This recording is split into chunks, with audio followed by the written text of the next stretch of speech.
Hello guys, तो आज का जो हमारा क्वेश्चन है इसमें हमें दे रखा है for the given incident ray has shown a figure the condition of total internal reflection of this ray the required refractive index of the prism will be. तो यहाँ हमसे प्रिज्म का रिफ्रैक्टिव इंडेक्स पूछ रखा है और यहाँ पे हमें रे डायग्राम भी दे रखा है और हमें यहाँ 4 ऑप्शन दे रखे हैं।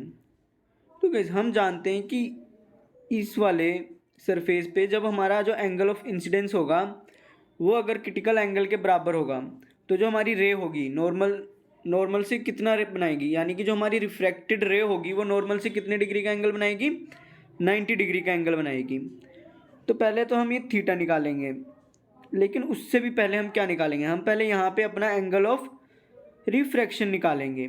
और उसको निकालने के लिए हम अपना कौन सा फॉर्मूला यूज़ करेंगे, हम यूज़ करेंगे स्नेल लॉ का, जो कि और स्नेल लॉ का जो फॉर्मूला होता है वो ये होता है μ1 into sine i is equal to μ2 into sine r. तो गाइस यहाँ पे जो हमारा μ1 होता है वो होता है रिफ्रैक्टिव इंडेक्स जिस मीडियम से लाइट आ रही है, और यहाँ पे जो हमारी लाइट आ रही है वो आ रही है रेयर मीडियम से, इसलिए गाइस यहाँ पे रेयर होगा। और जो हमारा आई है वो है हमारा एंगल ऑफ इंसिडेंस, और जो हमारा μ2 होता है वो है रिफ्रैक्टिव इंडेक्स यानी कि जिस मीडियम में लाइट जा रही है उस मीडियम का रिफ्रैक्टिव इंडेक्स। तो यहाँ पे जो हमारा मीडियम है वो है डेंसर मीडियम, तो यहाँ गाइस रेयर नहीं आएगा, यहाँ आएगा डेंसर मीडियम। और जो गाइस हमारा आर है वो है हमारा एंगल ऑफ रिफ्रैक्शन। तो गाइस अब हमने कुछ नहीं करना, हमने अपनी वैल्यूज पुट कर देनी है। एंगल ऑफ इंसिडेंस की जगह मैंने 45 डिग्री रख दिया है, तो जो हमारा साइन आर आ रहा है वो आ रहा है 1 में म्यू इंटू √2। और हम जानते हैं कि जो हमारा साइन थीटा होता है वो होता है परपेंडिकुलर अपॉन में हाइपोटेनियस। तो गाइस हम जानते हैं कि जो हमारा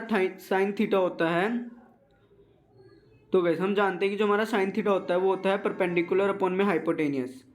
तो हम यहाँ पे एक ट्रायंगल ड्रॉ कर लेते हैं।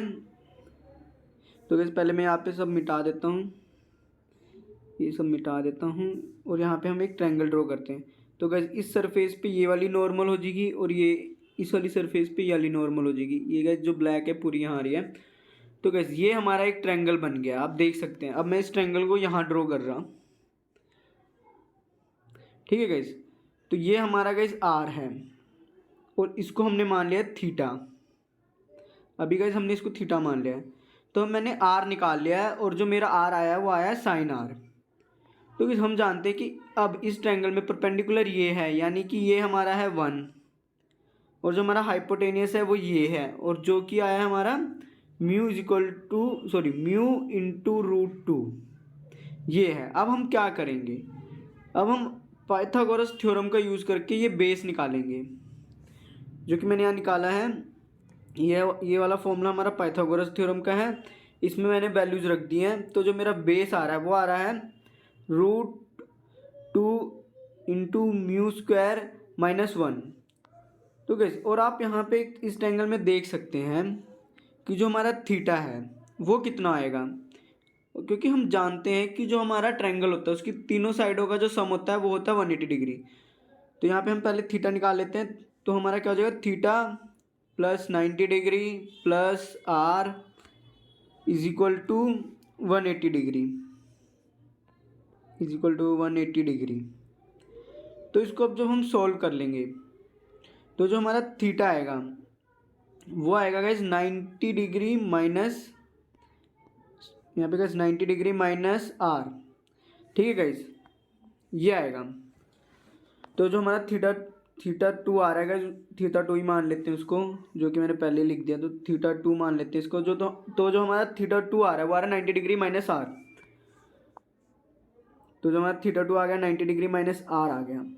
अब हम क्या करेंगे, हमने मान रखा है कि जो हमारी रे है इस वाली सरफेस पे इंसिडेंस हो रही है उसका इस वक्त एंगल क्रिटिकल एंगल के बराबर है। तो जो हमारा क्रिटिकल एंगल निकालने का फॉर्मूला होता है वो क्या होता है गाइस, वो होता है ये, जो कि है sine C is equal to 1 में म्यू। तो मैंने सी की जगह रख दिया थीटा 2, क्योंकि यही हमने निकालना भी है, सॉरी ये हमने निकाल लिया है। तो अब हम थीटा 2 की जगह क्या रख देंगे, 90 डिग्री माइनस आर। तो जो हमारा हो जाएगा sine 90 degree minus r is equal to 1 में म्यू।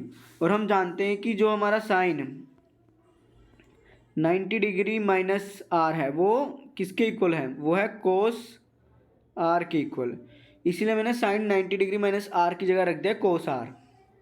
और हम जानते हैं कि जो हमारा कोस थीटा होता है वो बेस अपॉन में हाइपोटेनियस होता है। और गाइस यहाँ पे आपने ध्यान रखना है कि ये हमारा आर जो है एंगल ऑफ रिफ्रैक्शन है।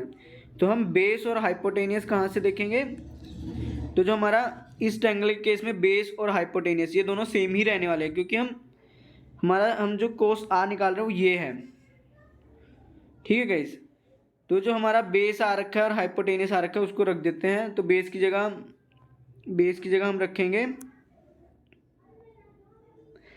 तो गाइस बेस की जगह हम रख देंगे root 2 into mu square minus 1, hypotenuse की जगह रख देंगे म्यू इंटू रूट 2, और इज इक्वल टू किसके बराबर हो जाएगा ये 1 अपॉन में म्यू। तो इसको जब हम सॉल्व कर लेंगे, जैसे कि आप देख सकते हैं मैंने पूरा सॉल्व किया है, तो जो हमारे म्यू की वैल्यू आएगी वो आएगी √3 अपॉन में 2।